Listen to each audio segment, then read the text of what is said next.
சரி aunty okay நீங்க கூப்பிட்டீங்க இல்லையா நான் வரேன் அப்படின்னு சொல்லி ஒத்துக்கிறா. அவங்களுக்கு இன்னும் அவன் நம்ம கைக்குள்ளதான் இருக்கா அப்படின்ற ஒரு திமிரு.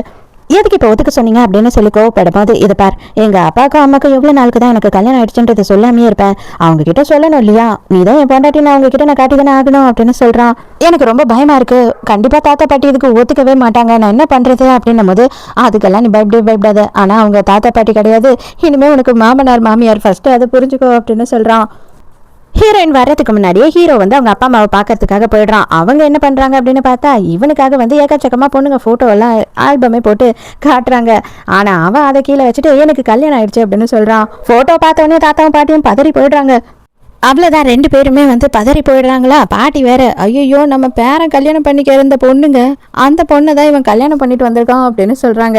அப்பதான் ஹீரோ என்ன சொல்றான் அப்படின்னு பார்த்தா, அம்மா தயவு செஞ்சு டென்ஷன் ஆகாதீங்க, அவன் வந்து அந்த பொண்ணை நல்லபடியா ட்ரீட் பண்ணவே இல்லை, அவளை ரொம்ப மோசமா ட்ரீட் பண்ணா, அதனால அவங்க ரெண்டு பேரும் பிரேக்கப்பும் பண்ணிட்டாங்க.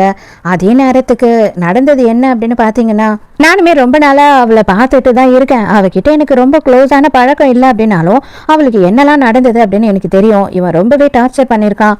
அவன் பண்ண டார்ச்சரால அவள் எப்பெல்லாம் கஷ்டம் அனுபவிச்சாலோ அப்பெல்லாம் அவள் என் கண்ணில் தான் படுவா. நான் அவளுக்கு அந்த அளவுக்கு ஹெல்ப் பண்ணியிருக்கேன்.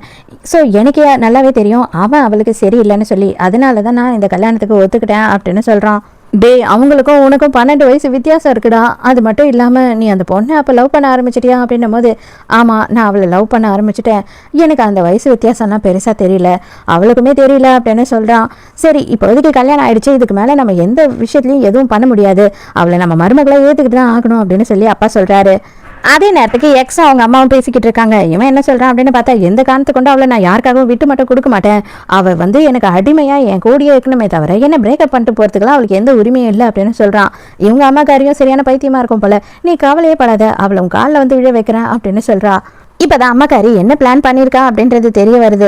என்ன அப்படின்னா, எந்த பொண்ணும் வந்துட்டு கல்யாணம் பண்ணிக்க போறவன் விரும்புறவன் வந்து இன்னொரு பொண்ணு கூட நெருக்கமாக இருந்தா ஏற்றுக்கவே முடியாது, ஜெலஸாகி எல்லாத்தையும் விட்டுட்டு ஓடி வந்துருவாங்க. அதனால உன்னோட செக்ரட்டரி கிட்ட நீ பப்ளிக்காவே வந்து ரொம்ப க்ளோஸா இரு, அவ வந்தா அப்படின்னா வெறுத்து போய் எல்லாத்தையும் தூக்கி கடாசிட்டு உங்ககிட்ட வந்துருவா அப்படின்னு சொல்லியிருக்காங்க. ஹீரோயினும் செம சூப்பரா வந்துட்டு அந்த இடத்துக்கு கார்ல வந்து இறங்குறா. பார்த்தா அந்த கார் பயங்கர கிராண்டா இருக்கு, செம காஸ்ட்லியான காரா இருக்கு. எவன் கூடடி வந்து இந்த கார்ல அப்படின்னு சொல்லிட்டு எக்ஸ் வந்து கேட்கறான். அது செக்ரட்டரி உடனே பாருங்க பாருங்க எல்லாரும் பாருங்க, அவ யார் கூடயும் வந்து இறங்கியிருக்கா, உள்ள கண்டிப்பா ஒருத்தன் உட்காந்துக்கிட்டு இருக்கான், அவன் யாருன்னு தான் தெரியல, அவனை இறங்க சொல்லு அப்படின்னு கத்துறா. அவன் வெளியில இறங்கி வந்தான்னா இதே வார்த்தை நீ பேசுவியா அப்படின்னு சொல்லி ஹீரோயின் கேட்கும் போது, முதல்ல அவனை வெளியில வர சொல்லு அப்படின்னு சொல்லி இந்த எக்ஸ் வந்து செமையா டென்ஷன் ஆகுறான். ஹீரோ கேட்டா அப்படியே காரை விட்டு இறங்குறான்னு. அவ்வளவுதான், ஹீரோவை பார்த்த உடனே இவ்வளவு நாள் பேசிக்கிட்டு இருந்த வாயெல்லாம் தானே மூடிக்கிச்சு.